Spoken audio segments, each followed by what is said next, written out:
अस्सलामुअलैकुम, मेरा नाम है नईर अब्बास और आज हम बात करेंगे एक्सरसाइज 1.1 के बारे में। यहाँ पर जो हम बुक यूज़ कर रहे हैं वो है 9th क्लास की मैथ की बुक जो सिंध बोर्ड की जानिब से न्यू ही इशू की गई है।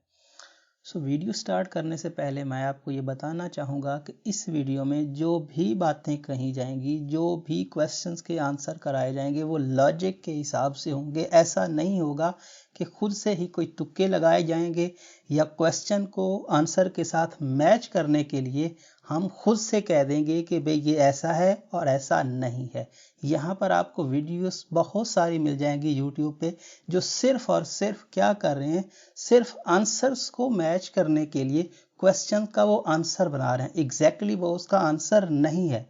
हम जो भी बातें करेंगे लॉजिक्स के हिसाब से करेंगे, जो मैथमेटिकल डेफिनेशंस कहती हैं हम उन्हीं को यूज़ करेंगे।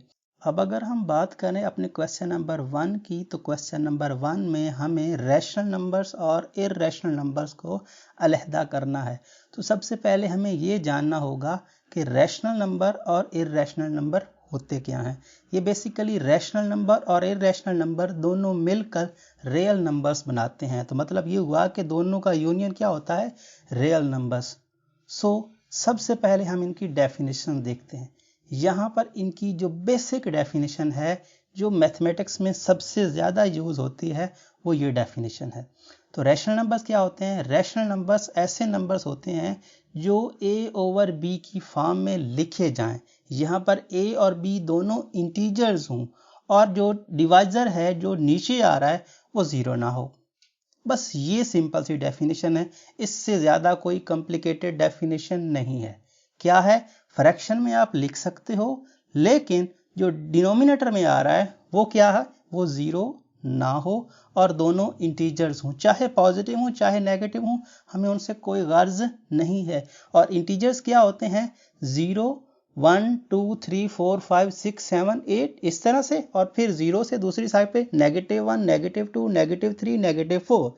दूसरे लफ्ज़ों में नेचुरल नंबर प्लस 0 और नेचुरल नंबर के साथ आप नेगेटिव लगा दो तो वो आपके पास इंटीजर्स बन जाते हैं। अब आते हैं इर्रेशनल नंबर्स की तरफ।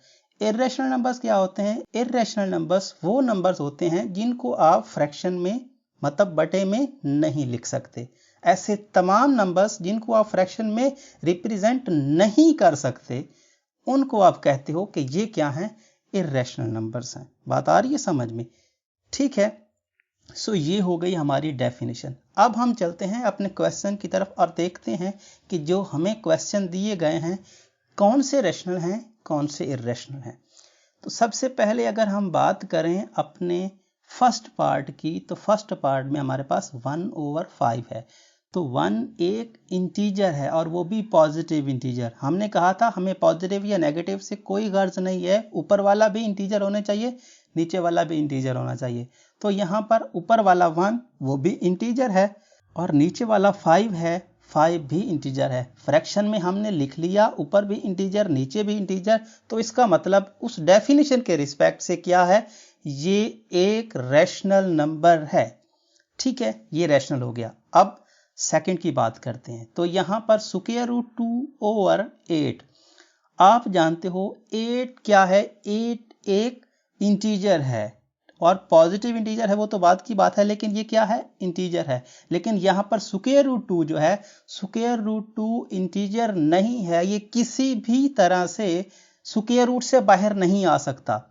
अगर ये स्क्वायर रूट से बाहर आ जाता तो फिर हम कहते कि क्या है, ये क्या होगा, ये रैशनल नंबर होगा। यहाँ पे फॉर एग्जांपल अगर आपके पास √2 नहीं होता बल्कि √4 होता, ठीक है, √4/8 होता, तो ये स्क्वायर रूट से बाहर निकल सकता था। कैसे निकल सकता था? 2 का स्क्वायर करते, ठीक है ना, और 2 का स्क्वायर करने के बाद 8 करते, तो उस केस में यहाँ पर ये क्या हो जाता, 2/8, ठीक है, 2/8 बनता। तो इस केस में ये रैशनल हो सकता था। लेकिन यहाँ पर स्क्वायर रूट जो है 2, ये 2 जो स्क्वायर रूट से बाहर कभी भी नहीं निकल पाएगा। अगर नहीं निकल पाएगा तो मतलब ये इंटीजर्स में नहीं जा सकता।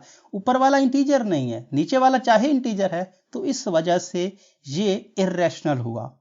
ठीक है। इन द सेम केस अगर हम थर्ड की बात करें तो 5 जो है 5 इंटीजर है मान लेते हैं, नीचे वाला जो आपको स्क्वायर रूट 6 है, ये कभी भी स्क्वायर रूट को खत्म करके बाहर नहीं निकल सकता। अगर ये बाहर निकल सकता तो फिर हम कहते कि क्या है, ये दोनों जो हैं, ये दोनों इंटीजर्स हैं तो रैशनल नंबर है। तो इस केस में यहां पर ये भी रैशनल नंबर नहीं रहेगा। उसकी लॉजिक, ये जो आपको स्क्वायर रूट 6 मिल रहा है ये इंटीजर नहीं है। हमने पढ़ा है कि दोनों इंटीजर्स होने चाहिए। अगर इंटीजर एक भी इंटीजर ना हुआ तो वो रैशनल नंबर नहीं रहेगा। अब हम बात कर लेते हैं यहां पर, वही हमारे पास ये 2/8 वाला केस बन गया।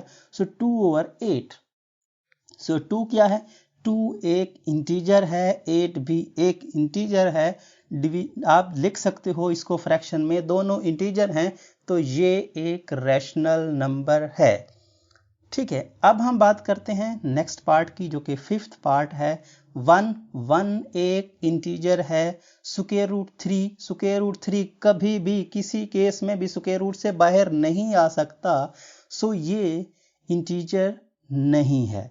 सो अगर डिनोमिनेटर में इंटीजर नहीं है तो ओवरऑल अगर हम बात करें तो मतलब हम इसको इंटीजर में, मतलब दोनों इंटीजर्स की फॉर्म में नहीं लिख सकते। तो इस केस में ये भी रैशनल नंबर नहीं रहेगा, इर्रेशनल हो जाएगा। अब स्क्वायर रूट 8 है, तो स्क्वायर रूट 8 को कोशिश करते हैं कि क्या हम इसको बाहर लेके आ सकते हैं या नहीं लेके आ सकते। तो अगर हम 8 के फैक्टर बनाएं तो 8 के फैक्टर बनते हैं यहां पर 2 क्रॉस 2 क्रॉस 2। ठीक है, सो 2 क्रॉस 2 क्रॉस 2, 2 2 4 4 2 8। सो इसको लिख सकते हो 2 स्क्वायर और डॉट 2, इस पे स्क्वायर रूट लगाएं तो इसका स्क्वायर रूट खत्म हो जाएगा। आपको आंसर मिलेगा क्या, आपको आंसर मिलेगा यहां पर 2 स्क्वायर रूट 2। अब देखें जरा, ये 2 तो बाहर निकल गया लेकिन ये 2 यहां पर बाहर नहीं निकल सका। सो क्या हुआ, ये 2 बाहर नहीं निकल सका तो इस केस में ये फिर से क्या होगा, इर्रेशनल हो जाता। अगर यहां पर 8 की बजाय 16 होता, ठीक है 16 होता तो फिर क्या होता, 16 के फैक्टर बनते 2 क्रॉस 2 क्रॉस 2 और फिर से 2। ठीक है, यहां पर 2 2 4 4 2, यहां पे 8 और 8 2, यहां पे आ जाएगा 16। तो इसका स्क्वायर रूट होता तो क्या होता, इसका स्क्वायर रूट अगर होता तो हम इसको लिख सकते 2 स्क्वायर डॉट 2 स्क्वायर। तो दोनों जो हैं इसको 4 स्क्वायर कर सकते, तो 4 स्क्वायर और ये कैंसिल हो जाता तो स्क्वायर रूट से बाहर चला जाता। ठीक है, और आप जानते हो कि कोई भी आपके पास इंटीजर हो उसको डिनोमिनेटर में 1 लिख सकते हो। कोई भी इंटीजर हो चाहे किसी किस्म का, तो उसको अगर 5 है तो उसको 5/1 लिख सकते हैं। तो मतलब हमने इसको फ्रैक्शन में लिख दिया। अगर ये 16 होता तो ये स्क्वायर रूट से बाहर चला जाता, तो उस केस में ये रैशनल हो जाता। लेकिन यहां पर ऐसा नहीं हो रहा। ये जो 8 है, 2 तो बाहर निकल रहा है लेकिन 2 इसके साथ मल्टीप्लाई हो रहा है, वो नहीं निकल पा रहा।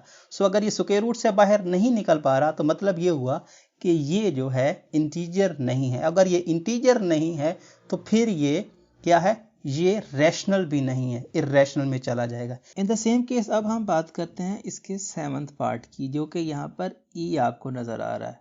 अगर हम ई की बात करें तो ये एक एक्सपोनेंशियल कांस्टेंट है, इसकी एक मखसूस वैल्यू होती है। इन द सेम केस यहाँ पर आपको 8 की बात करें तो 8 पाई आ रहा है, तो पाई की भी एक खास वैल्यू होती है, एक खास किस्म का ये कांस्टेंट है। और द सेम केस यहाँ पर आप बात करो, यहाँ पर जो 11th पार्ट है, 11th पार्ट 1/पाई, तो ये तीनों क्वेश्चंस आपस में रिलेट करते हैं।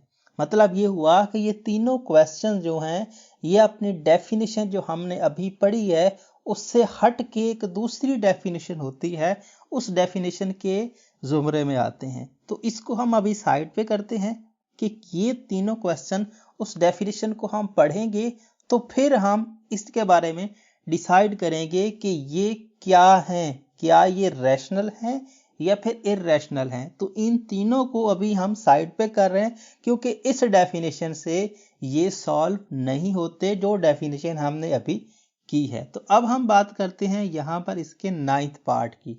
तो 9th पार्ट है स्क्वायर रूट 5। तो जैसा कि मैंने आपको बताया कि स्क्वायर रूट 5 स्क्वायर रूट 5 कभी भी स्क्वायर रूट से बाहर नहीं निकल सकता, मतलब इसके मजीद फैक्टर बनते नहीं है।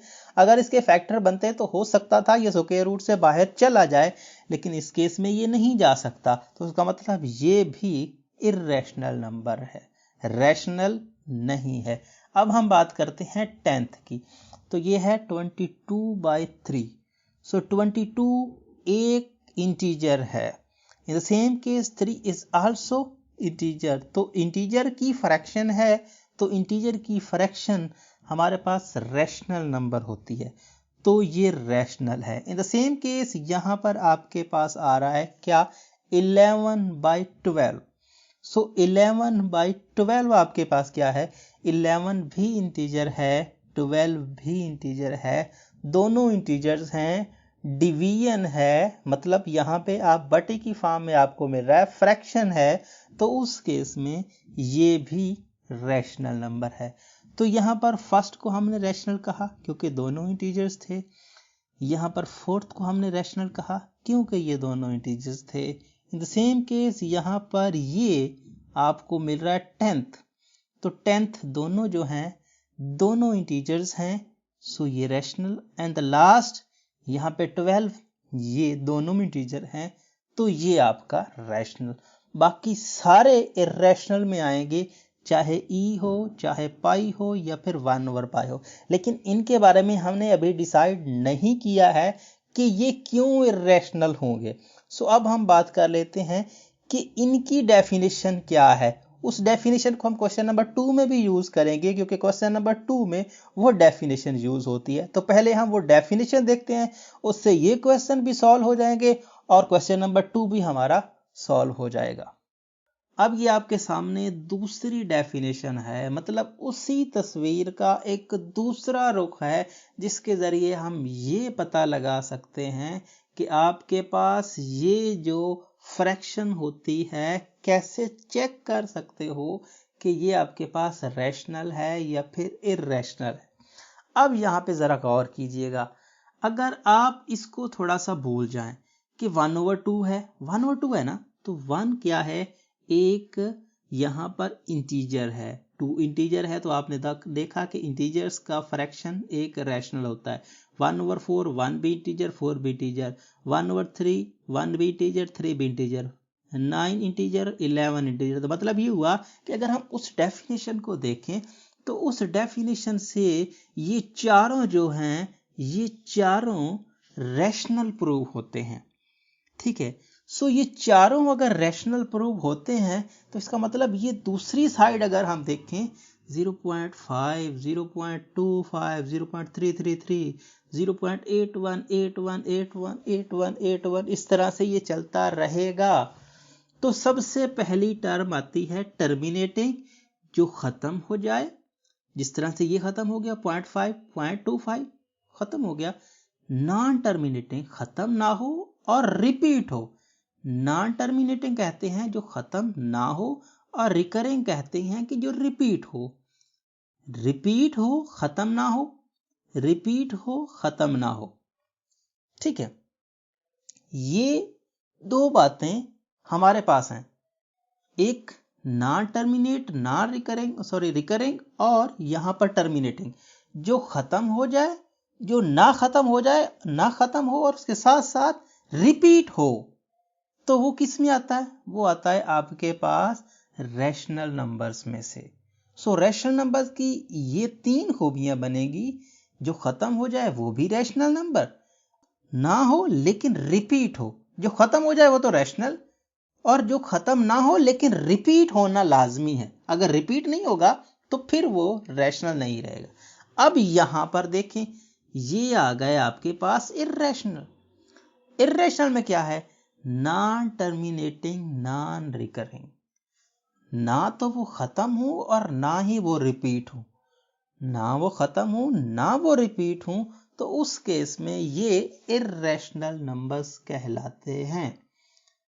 रैशनल के लिए क्या है, खत्म हो जाए या खत्म ना हो तो रिपीट हो कम अज कम, ये बातें हैं दो।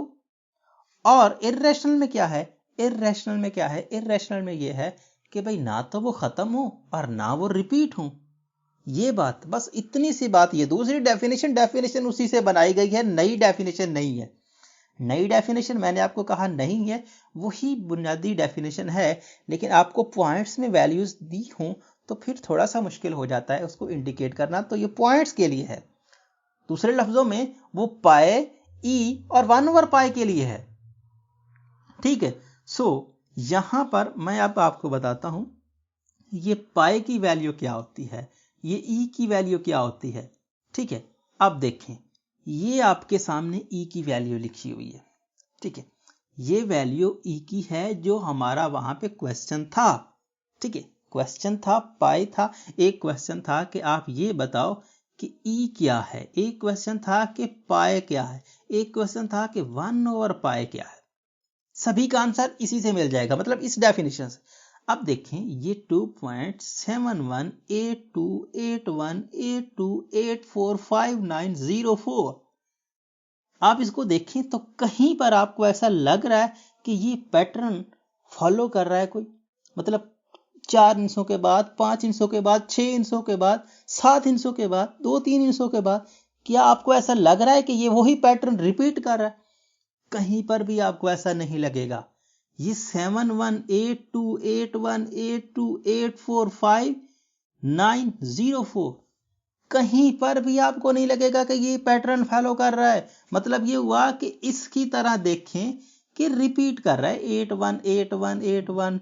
यहाँ पे क्या आ रहा है, यहाँ पे ये रिपीट नहीं कर रहा, लेकिन ये देखें, ये 333 रिपीट का कोई चक्कर नहीं है। यहाँ पे रिपीट नहीं करेगा ये, इसका रिपीट जितने इंटीजर्स को करता है उसको पीरियड बोलते हैं, लेकिन यहाँ पे रिपीट नहीं कर रहा। सो रिपीट नहीं कर रहा तो ये आता है सेकंड कैटेगरी में, कि जो ना तो खत्म हो, ये खत्म भी नहीं होगा, यहाँ पर डॉट्स मैंने नहीं लगाया है, ये खत्म भी नहीं होगा, ये खत्म भी नहीं होंगे दोनों, ना ये खत्म होंगे ना ये रिपीट होंगे। सो ना ये खत्म होते हैं ना ये रिपीट होते हैं, तो इसलिए ये इर्रेशनल में चले जाते हैं। इस तरह से सेकंड को देखिए, पाए 3.1415926535897993, इस तरह से ये चलते रहते हैं। इसका एक पैटर्न नहीं है, ये एक पैटर्न को फॉलो करके नहीं, मतलब 4 इंचों के बाद या 5 इंचों के बाद इसने वही काम स्टार्ट कर दिया, ऐसा नहीं होता, ना ई में ना पाई में। तो दोनों इर्रेशनल में इसलिए जाते हैं। अब बात रह गई 1/पाई की। तो क्या आपके ख्याल में पाई को तो आपको आंसर मिल चुका कि पाई ये है, तो पाई क्या 3.14 एक इंटीजर है? बिल्कुल नहीं, ये इंटीजर नहीं है। 1 तो इंटीजर है, लेकिन डिवाइजर में पाई है, तो पाई की वैल्यू 3.1415, तो ये एक इंटीजर नहीं है। सो ऊपर वाला इंटीजर है, नीचे वाला इंटीजर नहीं है, सो ये भी क्या है, ये भी इर्रेशनल में चला जाएगा। बात आ रही है समझ में? सो इस तरह से ये जो हमने क्वेश्चन 1 में देखा कि ये कहानी कहाँ से चलती है और कहाँ को जाती है, ये कहानी चलती है वही सिंपल सी डेफिनेशन भाई, वही डेफिनेशन, ऊपर वाला इंटीजर नीचे वाला इंटीजर, बाकी कोई भी कबूल नहीं है, चाहे किसी भी किस्म में हो। अगर हम उसकी डेफिनेशन दूसरे हिसाब से देखें, जो खत्म हो जाए या फिर खत्म ना हो तो रिपीट हो कम अज कम, उसको बोलते हैं रैशनल। और दूसरे केस में ना खत्म हो ना रिपीट हो, उसको बोलते हैं इर्रेशनल। अब हम बात करते हैं क्वेश्चन नंबर 2 की, जो एग्जैक्टली सेम है। अब यहां पर आपके सामने आ रहा है क्वेश्चन नंबर 2। तो क्वेश्चन नंबर 2 में आपको वही जो सेकंड डेफिनेशन हमने देखी कि क्या आएगा, मतलब ये हुआ कि उसने पूछा है कि क्या ये टर्मिनेटिंग है या फिर नॉन टर्मिनेटिंग है। दो ही बातें पूछी हैं। रिकरिंग वाला यहाँ पे कोई ऑप्शन नहीं है, सिर्फ बताना है टर्मिनेटिंग है कि नॉन टर्मिनेटिंग, मतलब ख़त्म होते हैं या नहीं होते हैं। सो यही कहानी है, बस इससे ज़्यादा कुछ नहीं है। सो यहाँ पर हमने इस कैलकुलेटर को उठा लिया। अब देखें, सबसे पहले हमें क्या गिवन है, सबसे पहले हमें 5/8 गिवन है। तो 5/8 को आप कैलकुलेटर के बगैर भी कर सकते हो, कैलकुलेटर से ज़्यादा आसान रहेगा तो मैं यहाँ पर कैलकुलेटर से आपको करके दिखाऊंगा। 5/8, यहाँ पर देखिए ये आ रहा है 0.625। मतलब ये हुआ कि इसका आंसर आपको क्या मिला, इसका आंसर 0.625 ये ख़त्म हो गया। सो ख़त्म हो गया तो इसका मतलब ये हुआ कि ये टर्मिनेटिंग है। टर्मिनेटिंग में वही ऑप्शन था कि जो ख़त्म हो जाए, जो ना ख़त्म हो उसको बोलते थे कि ये नॉन टर्मिनेटिंग है। अब ये टर्मिनेटिंग है, यहाँ पे साबित हो गया। आप इसको डिवाइड करके चेक कर सकते हो, आप कैलकुलेटर के बगैर भी इसको सॉल्व कर सकते हो, अगर आप इसमें एक्सपर्ट हो तो कोई मसला नहीं है। अब 4/18 की बात करते हैं। तो ये हो गया 4 डिवाइडेड बाय 18, ठीक है, 4 डिवाइडेड बाय 18। तो देखें ज़रा 0.2222222 इस तरह से ये चलता जा रहा है, रुक नहीं रहा है। तो जो नहीं रुकता है इसका आंसर आएगा क्या, 0.222। इसको आप इस तरह से लिख सकते हो 2 बार। बार का मतलब है ये 2 रिपीट हो रहा है, समझ आ रही है ना, ये 2 रिपीट हो रहा है। इसको आप इस तरह से भी लिख सकते हो। तो इसका मतलब ये हुआ कि 2 रिपीट हो रहा है, तो इसका मतलब क्या है, इसका मतलब ये है कि ये ख़त्म नहीं होगा। तो इसको बोल सकते हो नॉन टर्मिनेटिंग डेसिमल फ्रैक्शन है ये। बात ख़त्म, ज़्यादा कहानी नहीं है इसमें। नेक्स्ट देखें, नेक्स्ट 1/15।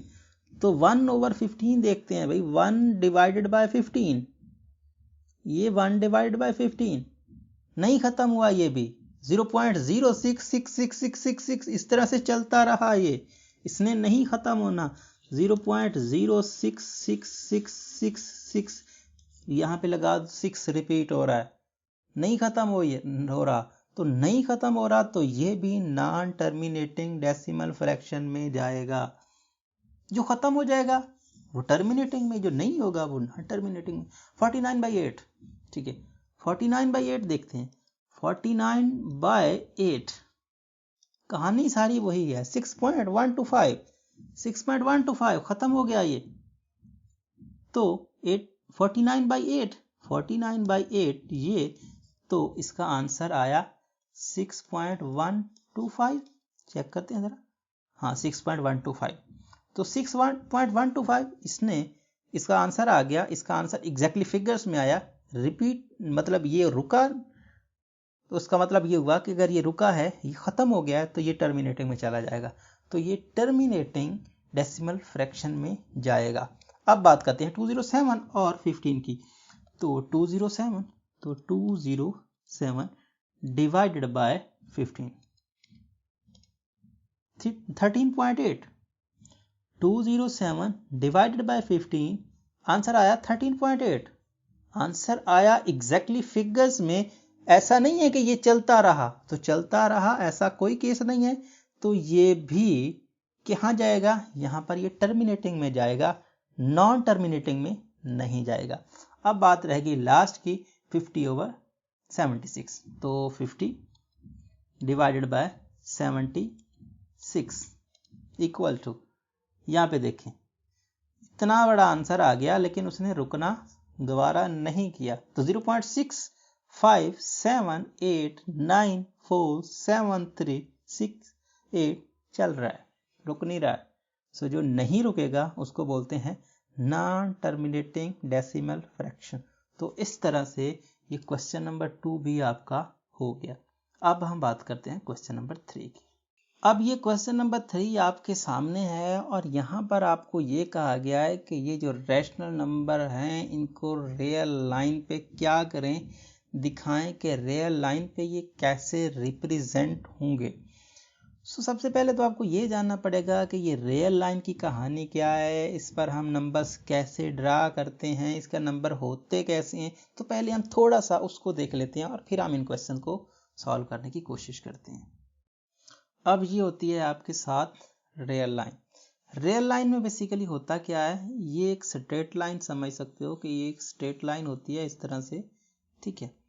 इसके सेंटर में 0 होता है, यहाँ से +1, यहाँ +2, ठीक है ना, 1 2, ये आपका +3 +4, ठीक है।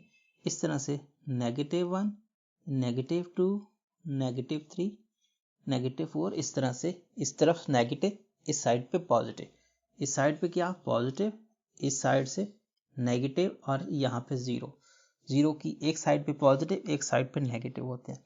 सो ये तो हो गई आपके पास रियल लाइन। ये चलते जाते हैं, ये जाते हैं पॉजिटिव इन्फिनिटी तक, ये जाते हैं नेगेटिव इन्फिनिटी तक। कहानी सिर्फ ये है। तो क्या है कि ये रियल लाइन है, इसमें हम पॉइंट इस तरह से ड्रा करते हैं। अब हम क्या करेंगे, यहां पर हमें कहा गया है 8/10। अच्छा, एक बात का ख्याल रखें कि जब भी ऊपर जो है ये छोटा होगा, ठीक है, यहां पर ऊपर वाला छोटा जो डिवाइजर है वो बड़ा होगा, तो उसका आंसर हमेशा से 0 और 1 के दरमियान में लाई करेगा। कभी भी ऐसा नहीं होगा। अब देखिए, आप जानते हो कि ऊपर छोटा है नीचे बड़ा डिवाइड कर रहे हो तो उसका आंसर 0 पॉइंट समथिंग आता है।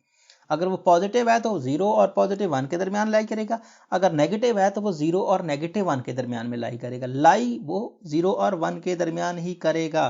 पॉजिटिव हो तो पॉजिटिव साइड पे, नेगेटिव हो तो नेगेटिव साइड पे, हमेशा से यही रूल रहेगा। अब कैसे करना है, ये आपके पास 0 और 1 के दरमियान है, ठीक है। अब ऐसा करें कि 0 और 1 के दरमियान इसको 10 इक्वल पार्ट्स में डिवाइड कर दें, ठीक है। 10 इक्वल पार्ट्स में क्या करें, डिवाइड करें। अब देखें, हम इसको इतना सिंपल कर देंगे कि आपको समझ में आ जाएगा। यहाँ पे देखें, आप बाकी सबको भूल जाएं, ये है 0, ये -1, इस तरफ जाने की जरूरत नहीं है। अभी हम सिर्फ इस चीज को समझेंगे, बाकी तो हम खुद ही लगा देंगे। अब ये है 0, ठीक है, पॉजिटिव 8/10 की बात हो रही थी, तो ये आपका लेट से हम इसको, ये देखें, ये आपका हो गया 1। इसको 10 इक्वल पार्ट्स में डिवाइड करो, 1 2 3 4 5 6 7 8 9, ये 10 हो जाएगा। थोड़ा सा मसला हो गया, तो इक्वली डिवाइड करना, मतलब ये हुआ एक पार्ट, दूसरा पार्ट, तीसरा, चौथा, पांचवा, छठा, सातवां, आठवां, 9 और ये 10 इक्वल पार्ट्स में डिवाइड करो। तो यहां से गिनती स्टार्ट करो, जब 8 आ जाए तो वहां पे रुक जाना। तो ये फर्स्ट, ये सेकंड, मतलब 2 3 4 5 6 7 8, ये पॉइंट आपका 8/10 है। बात आ रही समझ में?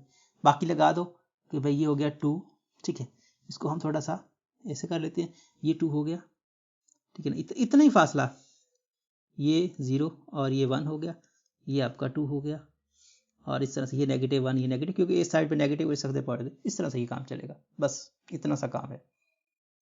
काम करना क्या है, सिर्फ आपको ये इंडिकेट करना है कि ये किस जगह पे लाई करेगा, ठीक है। सो ये हो गया। अब फिर से देखते हैं एक सेकंड क्वेश्चन को, इससे हो सकता है अच्छी तरह से समझ में आ जाए। इसको थोड़ा सा इधर लेके आते हैं, भाई इधर आओ। अब देखें, ये क्या है, यहां पर -8/10 है, काम वही, लेकिन इस केस में आप एक रियल लाइन ड्रा करो। ये रियल लाइन हमने ड्रा की, ठीक है। अब आ जाएं इसके पहले, आप कुछ भी ना करें, नेगेटिव है, ये ऊपर छोटा है नीचे बड़ा है, बात खत्म। आपको इस बार -1 और 0 लेना है, क्योंकि इस केस में आपको नेगेटिव साइड पे जाना है।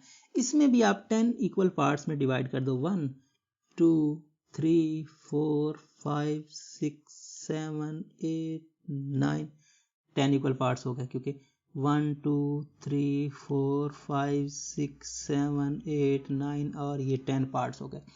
अब गिनती स्टार्ट करो, -8, तो अब नेगेटिव में आप इधर काउंटिंग स्टार्ट करोगे, पॉजिटिव में आप इधर काउंटिंग स्टार्ट करोगे। तो स्टार्ट करो जरा, क्या आता है। तो ये आपका आएगा जहां पर 1 2 3 4 5 6 7 8, तो ये आपका आएगा -8/10। बस इसको लिख दो -2, इसको लिख दो +1, इसको लिख दो +2, बस आपका ये पॉइंट यहाँ पे इंडिकेट हो गया। इतना सा काम है, इससे ज्यादा कुछ नहीं है, ठीक है।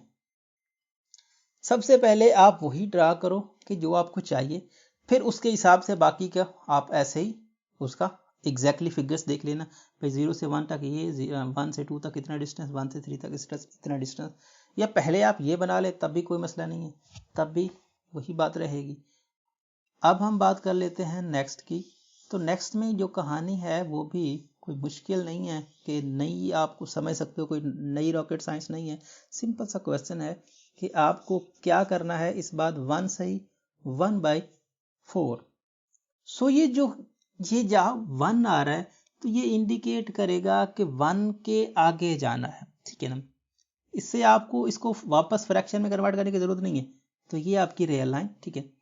अब ये देखिए 1/4, सो पॉजिटिव का है तो बस ठीक है। 1 के बाद क्या आता है 2, 1 इसको लिखें, 2 इसको लिखें, 3 इसको लिखें, इस तरह से लिख लें, 4 इस तरह से लिख लें, और ये इस तरह से चल रहा है। ये आपका 0 और ये आपका -1। बस भाई इधर से ये रियल लाइन इधर चल रही है, बस ठीक है। अब 1 तो 1 तो ये है, 1 पे आ जाना है, आगे 1 के 1/4 तो 4 इक्वल पार्ट्स बना दो इसके। तो 1 2 3 बस ये 4, 1 2 3 4 4 पार्ट्स बना दिए। तो गिनती स्टार्ट करो। तो 1 पे ही रुक जाओ। तो 1/4 बस 1 से 1/4 ये पॉइंट है आपका, ये वाला 1 के बाद ये पॉइंट। काम कुछ नहीं है, जो डिनोमिनेटर में आएगा उतने पार्ट्स बना दो बस। और जो ऊपर है काउंटिंग स्टार्ट करो, जब पे आ जाए 1 है तो 1 पे रुक जाओ, 2 है तो 2 पे रुक जाओ, 3 है तो 3 पे रुक जाओ, बस इतना सा काम है। अब यही काम नेगेटिव के लिए करते हैं, कुछ भी मुश्किल नहीं है अगर थोड़ा सा आप अंडरस्टैंड कर लें तो। अब हम नेक्स्ट की बात करते हैं। यहाँ पर ये सारी कहानी जो है इसको हम एक बार रेज ही कर लेते हैं कि ये हमारे पास अभी, अब देखें वही काम, ये रियल लाइन अब नेगेटिव आ रहा है। तो इस बार नेगेटिव आ रहा है तो उसका मतलब -1 और -2 के दरमियान होगा, क्योंकि अब इधर आपको चलना है, पॉजिटिव में आप इधर चलोगे, ठीक है। तो आप यहाँ पे लगा लें भाई ये 0, ये 1, ये आपका -1, ये आपका -2 और ये आपका -3, ये आपका 1, ये आपका 2 एंड ये आपका 3, 1 2 3। अब आपका लाई करेगा -1 तो ये -1 खड़ा है, 1/4 तो इधर वही काम, 4 इक्वल पार्ट्स, 1 2 एंड ये 3, 4 इक्वल पार्ट्स हो गए, ये 1 2 3 एंड 4। अब 1 का है तो नेगेटिव का, तो ये बस काउंटिंग स्टार्ट एंड ये फर्स्ट पे रुक जाओ। तो ये पॉइंट आपका 1 से 1/4 नेगेटिव पॉइंट कहलाएगा। इतनी कहानी है और कुछ नहीं है। अब नेक्स्ट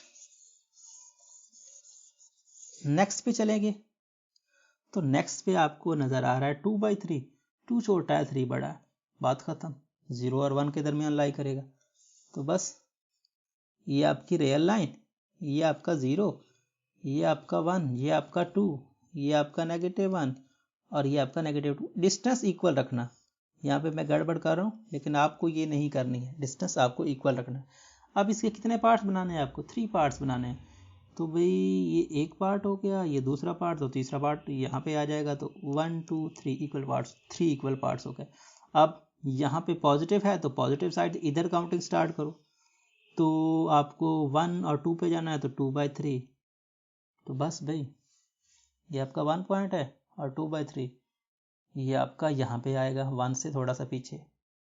अब यही नेगेटिव के लिए करो तो ये आपकी रियल लाइन नेगेटिव है, तो उसका मतलब ये हुआ 0 और -1 के दरमियान, तो -1 -2 0 1 +2। सो वही काम, 3 डिवाइजर है तो 3 आपको इक्वल पार्ट्स बनाने हैं। तो 1 2 3, सॉरी 3 बनाने से 4 हो जाएगा, ये 1 2 3 हो गए। अब 3 पार्ट्स इक्वल हो गए, 1 2 3, 3 पार्ट्स हमने इक्वल बनाए। 2 लाइनें आपको खींचनी होगी, जब पॉइंट्स आपको 3 बनाने, 4 पॉइंट्स बनाने तो 3 लाइनें आपको खींचनी पड़े। तो देखिए ज़रा, ये नेगेटिव साइड पे जाना है तो 1 2, तो -2/3 ये पॉइंट्स आपका आएगा। इतना सा काम है। तो मतलब ये हुआ कि रिप्रेजेंट करना आप किसी भी पॉइंट को आसानी से कर सकते हो, कुछ भी करने की ज़रूरत नहीं है। जितने यहाँ पर आपको डिनोमिनेटर में है उतने आप उसको इक्वल पार्ट्स बना दो, और फिर आप पॉजिटिव है तो पॉजिटिव साइड पे इस तरफ से काउंटिंग स्टार्ट कर दो, नेगेटिव है तो इस साइड से काउंटिंग स्टार्ट कर दो, इधर को जाना स्टार्ट कर दो। आपको आपका मतलूबा जो है फिगर्स, वहाँ पे आप उसको पॉइंट आउट कर पाओगे। अब मैं अगर आपको ये कहूँ कि यहाँ पर जो हमें आंसर दिया है, आंसर हमें कैसे दिए हैं, तो आंसर मैं आपको अगर मैच करवाना स्टार्ट करूँ तो ये आपके सामने है आंसर, ठीक है। यहाँ पे मैं कॉपी कर रहा हूँ और आपको यहाँ पे दिखा रहा हूँ कि ये आंसर आपको बुक में मिलेंगे, ठीक है। ये आंसर आपको बुक में मिलेंगे। देखिए ज़रा किस तरह से उन्होंने रिप्रेजेंट करने की कोशिश की है। एग्जैक्टली वही फिगर है जो हमने कही है, ठीक है। कुछ भी इसमें थोड़ा बहुत चेंजिंग आपको नहीं देखने को मिलेगा। अब देखें, हमने पहले कहा कि आपके पास क्या है, आपके पास पहले था 8/10। अब देखें 8/10 पॉजिटिव का था, तो ये देखिए उसने किया क्या, एक यहाँ पे आप इसको नोट करें, 1 2 3 4 5 6 7 8 9 और ये आपका 10 हो जाएगा। तो हमने 8 तक जाना था, तो जब 8 पर गए तो 8/10 हमारा है। बाकी हमने ये लाइन्स लगाने ज़रूरी नहीं है, ये लाइन्स लगाने ज़रूरी नहीं है, ये लाइन ना लगाएं तब भी कोई मसला नहीं है, लाइन लगा दें तब भी कोई मसला नहीं है, इससे कोई इशू नहीं होगा। अब दूसरा था -8/10, तो दूसरा -8/10, तो ये वही कहानी -1 के दरमियान आएगा। तो 1 2 3 4 5 6 7 8 पे आया तो -8/10 उन्होंने रिप्रेजेंट कर दिया। बात आई समझ में, ठीक है। नेक्स्ट था आपका 1 से 1/4, तो मतलब ये हुआ कि मैंने आपको कहा था कि वो 1 के बाद आएगा, 1 के बाद मतलब 1 और 2 के दरमियान, तो ये देखें वही, तो 4 इक्वल पार्ट्स बना दिए, 1 2 3 4, मतलब ये 4 हो गए, 1 2 3 4 पार्ट्स बन गए। तो पहले से ही स्टार्ट हो जाएगा, तो 1 से 1/4 ये पॉइंट उन्होंने रिप्रेजेंट किया, उन्होंने कलर किया उसको, ठीक है, कलर किया, आप देख सकते हो।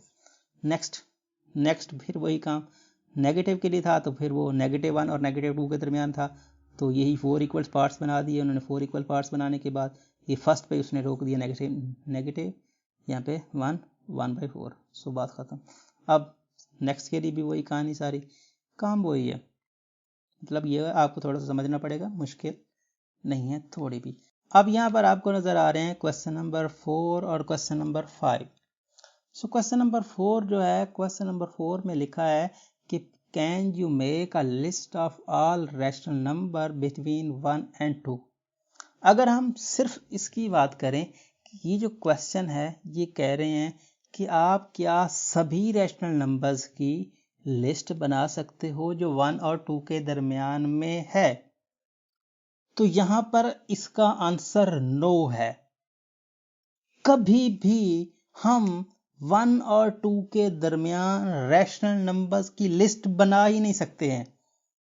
उसकी लॉजिक ये है कि 1 और 2 के दरमियान इतने नंबर्स आते हैं, रैशनल नंबर्स, इतने रैशनल नंबर्स आते हैं जिनको आप काउंट ही नहीं कर सकते, अनकाउंटेबल आते हैं, अनकाउंटेबल रैशनल नंबर्स आते हैं 1 और 2 के दरमियान।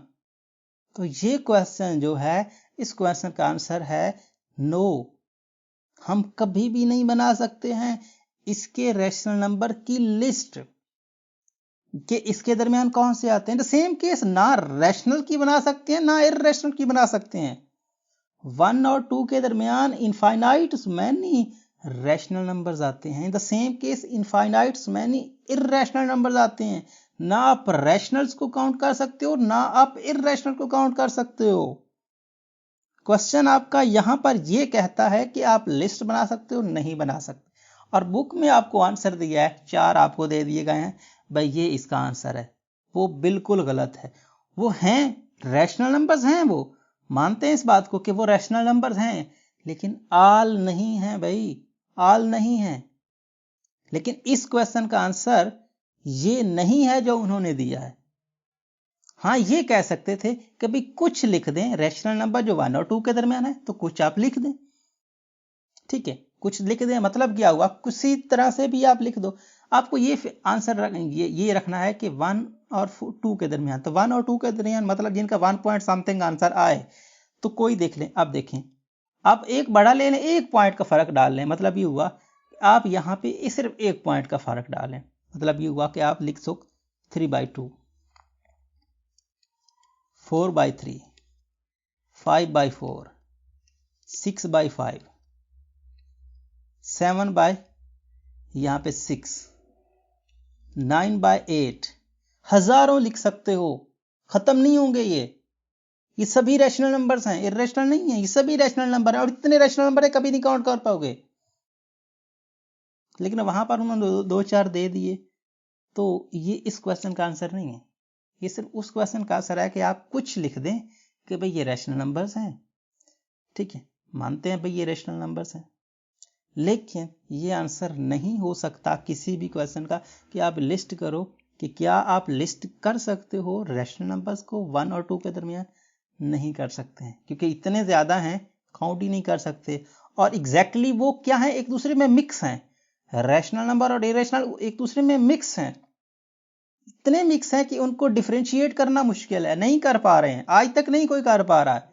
मतलब ये हुआ कि जो मैथमेटिक्स की बात करें तो मैथमेटिक्स में आज तक अभी तक ये नहीं पता चल सका है कि कोई से दो रैशनल के दरमियान कितने रैशनल्स होते हैं, कोई से दो रैशनल के दरमियान कितने इर्रेशनल्स होते हैं, ये बात अभी तक नहीं पता चल पाई है।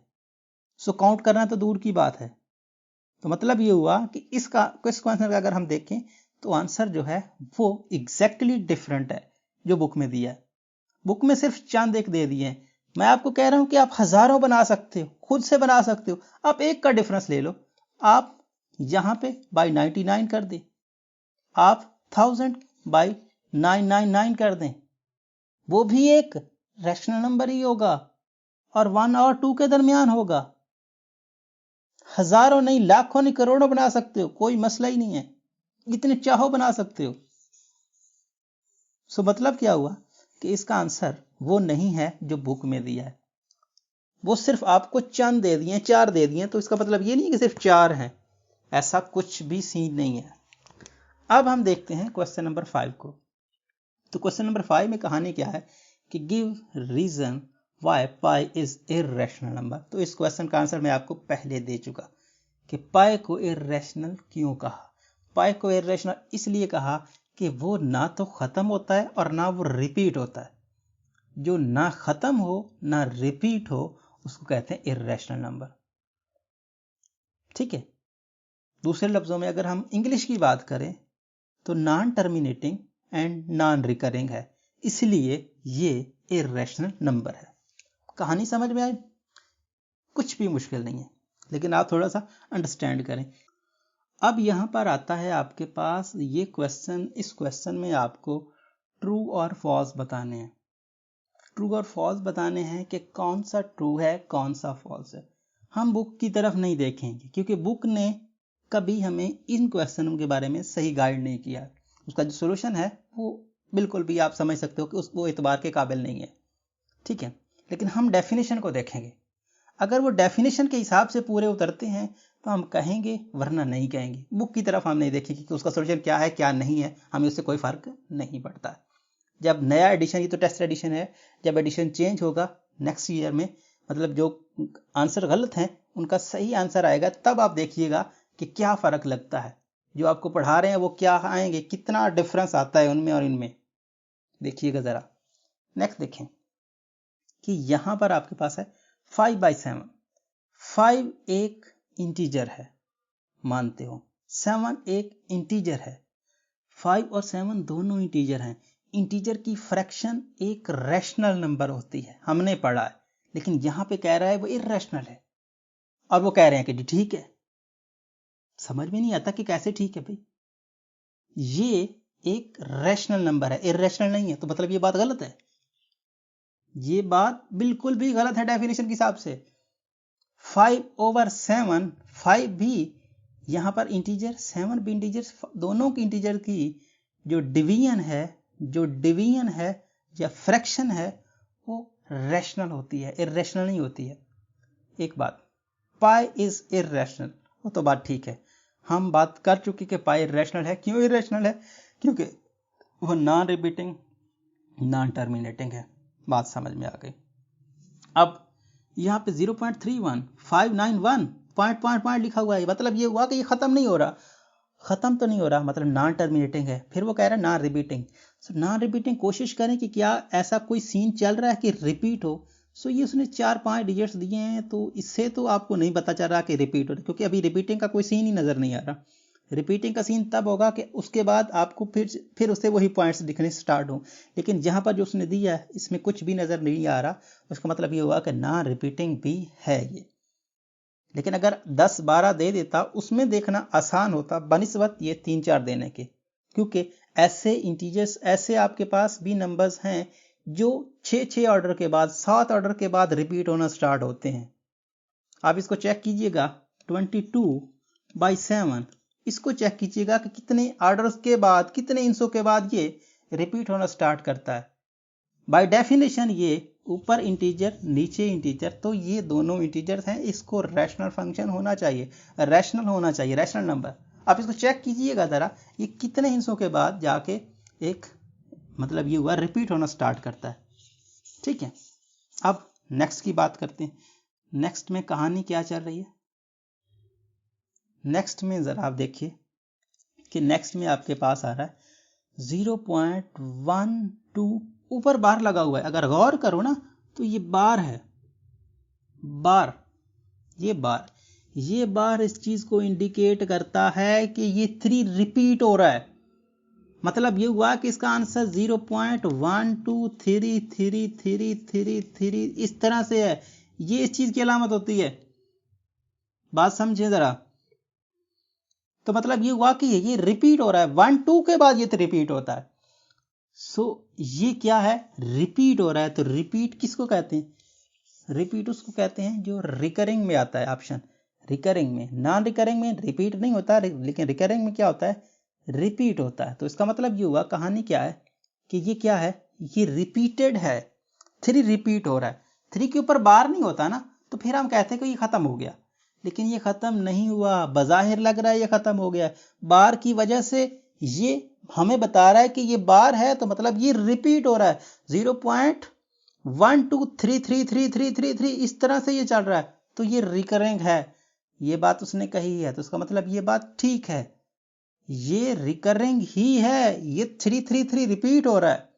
सो रिकरिंग है, ये नॉन रिकरिंग नहीं है। ये बात हमें डेफिनेशन से पता चली कि डेफिनेशन हमें कहती है कि जो रिपीट हो उसको रिकरिंग कहते हैं। सो रिपीट ये हो रहा है, 3 रिपीट हो रहा है। सो बात खत्म। नेक्स्ट 1/3 और 1/2। सो मैंने आपको कहा कि भाई अगर छोटा ऊपर है नीचे बड़ा है, तो उसका मतलब ये है कि जो 0 और 1 के दरमियान में लाई करता है। कुछ भी करने की जरूरत नहीं, कैलकुलेटर उठाने की जरूरत ही नहीं है। अगर चाहते हो तो चेक कर लो, 1/3 चेक कर लो, 0 और के दरमियान ही आएगा। ऊपर वाला छोटा नीचे वाला बड़ा, तो हमेशा से आंसर 0 और 1 के दरमियान में आएगा। अगर नेगेटिव का साइन लगा दें तो नेगेटिव 1 और 0 के दरमियान में लाई करेगा। बात खत्म। अब यहां पर इसका 6 पार्ट में 1/√3। तो 1 तो एक, अगर हम डेफिनेशन के हिसाब से देखें तो 1 तो एक इंटीजर है, मानते हैं अभी, लेकिन √3 जो है ये इंटीजर नहीं है, ये कभी भी √√ को क्रॉस करके बाहर नहीं निकलेगा, तो ये एक इर्रेशनल नंबर है। लेकिन यहां पर ये कह रहा है कि रैशनल है। आप समझ सकते हो कि बिल्कुल ही गलत है। उम्मीद करता हूँ इस वीडियो में आपको कुछ अच्छा और नया इंटरेस्टिंग सीखने को मिला होगा। अगर आपको कुछ ऐसा ही सीखने को मिला है तो आप इस वीडियो को लाइक करें और इस वीडियो को अपने दोस्तों के साथ, अपने क्लास वालों के साथ ज़रूर शेयर करें। Thanks for watching. अल्लाह हाफिज़।